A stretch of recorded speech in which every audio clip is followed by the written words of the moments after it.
இன்று தூய்மை தேவதைகளை பார்க்கிற திரு ஸ்டாலின் அவர்கள் அன்னைக்கு ஏன் சார் பார்க்கல? ரிப்பன் மாளிகைக்கு அட்ரஸ் தெரியலையா? எப்படி போக வேண்டும் என்ற பாதை தெரியவில்லையா? தமிழ்நாடு எத்தனையோ திருடர்களை பார்த்திருக்கிறது. அலிபாபாவும் 40 திருடர்களையும் கூட பார்த்திருப்பீர்கள்.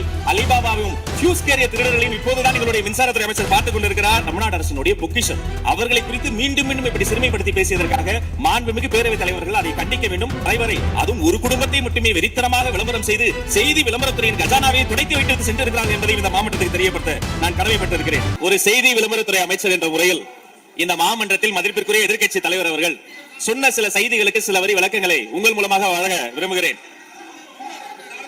தன்னுடைய பேச்சிலே மாண்புமிகு எதிர்க்கட்சி தலைவர் அவர்கள் சில விளக்கங்களை ஆக்கப்பூர்வமாக ஆதாரத்தோடு கூறியிருந்தால் அதை குறிப்பெடுத்து அதன்படி இந்த தமிழ்நாடு அரசு தன்னுடைய திசைவழி போக்கை சரியான முறையில் செலுத்திக் கொள்ள தயாராக தான் இருக்கிறது. நான் முதல்வன் திட்டத்தை முடக்குவதற்கோ மாற்றுவதற்கோ எங்களுக்கு எந்த திட்டமும் இல்லை. ஆனால் சில விஷயங்களை தெளிவுபடுத்த வேண்டும். 40 நாள் விரதம் முடிப்பது போல 40 நாட்கள் ஆட்சியை இந்த தாவேக அரசு நிறைவு செய்திருக்கிறது. இந்த 40 நாட்களும் பார்த்து விட்டேன், ஏமாற்றம் மட்டும்தான் மிச்சம் என்று அவர் சொன்னார். ஆனால் மக்கள் திமுகவினுடைய 40 நாள் அல்ல 5 ஆண்டுகளையும் பார்த்துவிட்டு அந்த வந்த ஏமாற்றத்தால் தான் இப்படி ஒரு தீர்ப்பை எங்களுக்கு வழங்கி இருக்கிறார்கள். ஆளுநர் மகிழ்ச்சி, அமைச்சர்கள் மகிழ்ச்சி, ஆளுநர் மகிழ்ச்சி என்றெல்லாம் சொன்னார். இந்த அரசில் தமிழ்நாடு மக்கள் மகிழ்ச்சியாக இருக்கிறார்கள் என்பதை தான் இன்றைய சட்டமன்றத்தினுடைய போக்கு காட்டுகிறது. நான் முதல்வன் திட்டத்தை பொறுத்தவரை தமிழ்நாடு முழுக்க இருக்கக்கூடியவர்களை நான் முதல்வன் என சொல்ல வைத்துவிட்டு ஒரே ஒரு குடும்பத்தில் மட்டும் முதல்வர்கள் வந்து கொண்டிருக்கின்ற போக்கை மாற்றுவதற்காக தான் இப்படி ஒரு சட்டமன்றம் அமைந்திருக்கிறது. தமிழ்நாடு வரலாற்றில் முதல் முறை முதலமைச்சர் மட்டுமல்ல, மாண்புமிகு ஸ்ரீ ஜோசப் விஜய் அவர்கள் முதல் முறையிலேயே முதலமைச்சராக இருக்கிறார். அவருக்கு பிறந்தநாள் வாழ்த்துக்களையும் சொல்லிக் கொண்டு நிதி ஆயோக் கூட்டத்தில் மாண்புமிகு முதல்வர் சொன்னதெல்லாம் 40 நாட்கள் நீங்கள் செய்திருக்க முடியாது, அது திமுக தான் காரணம் என்று சொன்னார்கள். நானும் அதை தான் சொல்கிறேன். இன்று அவர் சொன்ன சட்டம் ஒழுங்கு போதை பொருள் எல்லா பிரச்சனைக்கும் 5 ஆண்டு காலமாக அவர்கள் செய்த திமுக ஆட்சி தான் காரணமாக இருக்க முடியும் என்பதையும் சுட்டிக்காட்டிக் கொள்கிறேன். பள்ளி மாணவர்கள், ஒரு கல்வித்துறை அமைச்சர் நான், பள்ளி மாணவர்களினுடைய புத்தக பையிலே அன்றைய முதல்வர் ஸ்டாலின் படத்தை நாங்கள் போடவே இல்லையே என்று பெருமையாக சொன்னார். அப்புறம் ஏன் சார் லேப்டாப்ல மட்டும் அந்த படத்தை போட்டீங்க? நீங்க லேப்டாப்பில் போட்ட படத்தை எங்கள் மாணவர்கள் திண்ணர் வைத்து அழித்து விட்ட காட்சிகளும் சமூக வலைதளத்தில் பார்த்துக் கொண்டுதான் இருக்கிறோம். ஒரு வரியில் சொல்லுகிறேன், கோயில் பிரச்சனையை முத்தமிழறிஞர் டாக்டர் கலைஞரினுடைய வசனத்தையே சொல்கிறேன். நாங்கள் கோயில் கூடாது என்று சொல்லவில்லை, கோயில் கொடியவர்களின் கூடாரமாக மாறிவிடக் கூடாது என்று தான் சொல்கிறோம். தூய்மை தொழிலாளர்களை இன்றே பார்த்து விட்டதாக முதல்வர் அவர்கள் முன்னாள் முதல்வர் பார்த்து விட்டதாக சொல்கிறார்கள். எங்கள் கேள்வியே அதுதான். 10 நாட்கள் ஒரு வாய் சாப்பிடாமல் உண்ணானும் இருந்த போது நானும் எனது சகோதரர்கள் அண்ணன் ஆனந்தும் மாதவம் போய் பார்த்தோமே. இன்று தூய்மை தேவதைகளை பார்க்கிற திரு ஸ்டாலின் அவர்கள் அன்னைக்கு ஏன் சார் பார்க்கல? ரிப்பன் மாளிகைக்கு அட்ரஸ் தெரியலையா? எப்படி போக வேண்டும் என்ற பாதை தெரியவில்லையா? தமிழ்நாடு எத்தனையோ திருடர்களை பார்த்திருக்கிறது. அலிபாபாவும் 40 திருடர்களையும் கூட பார்த்திருப்பீர்கள். அலிபாபாவும் ஃபியூஸ் கேரியர் திருடர்களையும் இப்போதுதான் எங்களுடைய மின்சாரத்துறை அமைச்சர் பார்த்துக் கொண்டிருக்கிறார். அதை குறித்த நடவடிக்கை எடுக்கப்பட்டுக் கொண்டிருக்கிறது. அவர்கள் மின்வெட்டை குறித்து சொன்னதற்கு மாண்புமிகு புரட்சித் தலைவி அம்மா அவர்கள் இதே மாமன்றத்தில் சொன்ன ஒரு வரியை சுட்டிக்காட்ட ஆசைப்படுகிறேன். இந்த மாமன்றத்திலே தமிழ்நாட்டிற்கு மின்சார தடையை அறிமுகம் செய்த திமுக எதற்கு மின்சார தடையை பற்றி பேசுகிறது என்று அவர் கேட்டார். கலைஞர் வண்ண தொலைக்காட்சி கொடுத்தார்கள், அந்த நாட்களை பார்க்க முடியாது. கலைஞர் வண்ண தொலைக்காட்சி கரண்ட் இல்லாம கருப்பு இல்லையா பிளாக் அண்ட் ஒயிட்டாவே போன அந்த காலங்களை எல்லாம் மறந்துவிட்டு ஆதாரம் இல்லாமல் உண்மைக்கு புறமான செய்திகளை மாமன்றத்தில் அவர்கள் சொல்வதை இதோடு நிறுத்திக் கொள்ள வேண்டும்.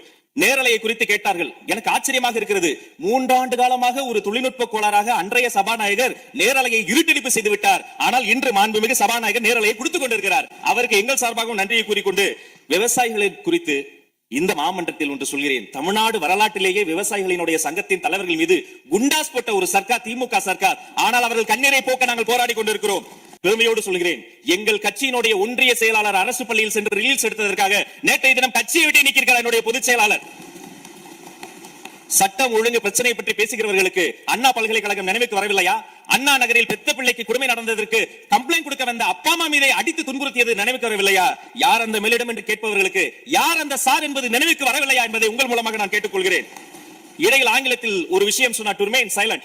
I want to quote Walter. I may not agree with what you are saying, but I am ready to give my life to defend your right to say it. எதிர்க்கட்சிகளினுடைய கருத்துக்களையும் அரவணைக்கக்கூடிய மாமனிதர் இந்த மன்றத்தில் முதல்வராக உட்கார்ந்து கொண்டிருக்கிறார்.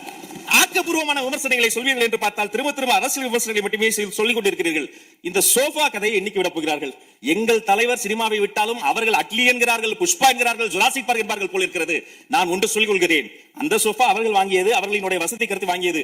மதிப்பிற்குரிய அண்ணன்களை நீங்கள் சிறுமைப்படுத்தக் கூடாது. ஆனால் ஒன்று உறுதி, எந்த காரணம் கொண்டும் பார்க்க வருகிற கூட்டணி தலைவர்களுக்கு மட்டும் பிளாஸ்டிக் சேர் போட்டதை போல சிறுமைப்படுத்தக்கூடிய கட்சி தமிழக வெற்றி கழகம் இல்லை என்பதை இந்த நேரத்தில் நான் தெரிவித்துக் கொள்கிறேன். சிங்க பெண்களை குறித்து அன்றே விழிவாக தெளிவாக அழகாக நான் கூறிவிட்டேன். சிங்க பெண்கள் இந்த நாட்டினுடைய தமிழ்நாடு அரசினுடைய பொக்கிஷம். அவர்களை குறித்து மீண்டும் மீண்டும் இப்படி சிறுமைப்படுத்தி பேசியதற்காக மாண்புமிகு பேரவைத் தலைவர்கள் அதை கண்டிக்க வேண்டும். சிங்க பெண்களை குறித்து இனி யாராவது தவறாக பேசினால் அதை அனுமதிக்க கூடாது. இப்படி தவறாக பேசியதற்காக அவர்கள் மன்னிப்பு கேட்க வேண்டும் என்று தமிழக வெற்றி கழகத்தினுடைய அரசு சார்பில் கேட்டுக் கொள்கிறேன். வாக்குறுதிகளை பற்றியெல்லாம் பேசினார்கள். பொதுவாக வாக்குறுதிகள் சர்வதேச அளவில் பொலிட்டிக்கல் பினாமினல் எப்படி உருவாகிறது? ஒரு பிரச்சனை, அந்த பிரச்சனைக்கான ஒரு சொல்யூஷன்ஸ், அதை எந்த பொலிட்டிக்கல் இன்டர்ஃபரன்ஸ் இல்லாமல் செயல்படுத்தக்கூடிய ஒரு செயல்முறை, பின்பு வரக்கூடிய அந்த வெற்றியை ரோடு போடுவோம் என்று சொல்லி ரோடு போட்டதை காண்பித்து எக்ஸிபிட் செய்து அவர்கள் முன்னோக்கி செல்வார்கள். ஆனா இங்க பொறுத்த வரைக்கும் நாம தமிழ்நாட்டில் இதுவரைக்கும் ஆண்டவர்கள் பிரச்சனையை ஐடென்டிஃபை பண்ணி சொல்லவே மாட்டாங்க. ஏன் தெரியுமா? அந்த பிரச்சனையே அவங்கதான். அவங்களே அவங்களை ஐடென்டிஃபை பண்ணி எப்படி சொல்ல முடியும்? சரி, அதுக்கு பாசிபிள் சொல்யூஷன் சொல்லி பொலிட்டிக்கல் இன்டர்ஃபரன்ஸ் இல்லாம அதை செயல்படுத்த முடியுமா? ஒரு முனிசிபல் கவுன்சிலர் தொடங்கி மாண்புமிகு அமைச்சரினுடைய வீட்டில் இருக்கிறவர்கள் வரைக்கும் கமிஷன் மீது கமிஷன் அடித்து அந்த ப்ராஜெக்டே முடியாது. கடைசியில் எதை விளம்பரம் செய்வது? அந்த திட்டத்தினுடைய வெற்றியா எதை விளம்பரம் செய்வது என்றே தெரியாமல் தங்கள் தலைவரை, அதுவும் ஒரு குடும்பத்தை மட்டுமே வெறித்தனமாக விளம்பரம் செய்து செய்தி விளம்பரத்துறையின் கஜானாவை துடைத்து வைத்து சென்றிருக்கிறார்கள் என்பதை இந்த மாவட்டத்துக்கு தெரியப்படுத்த நான் கடமைப்பட்டிருக்கிறேன். இன்னும் ஒவ்வொரு வரியிலும் ஆக்கப்பூர்வமாக, அறிவியல் பூர்வமாக எதையாவது சொல்வார்களும் நான் தேடி தேடி பார்த்தேன். அவராக 40 நாட்கள் தேடி பார்த்து ஏமாற்றம் அடைந்தார். நான் 40 நிமிடத்திலேயே ஏமாற்றம் அடைந்து விட்டேன். இதை சொல்ல வேண்டும் என்று சொன்னால் ஒரு நகைச்சுவை காட்சியில் சொல்வதை போல அதுல ஒண்ணுமே இல்ல, கீழே போட்டுருங்க. நன்றி சட்டப்பேரவை தலைவர் அவர்களே.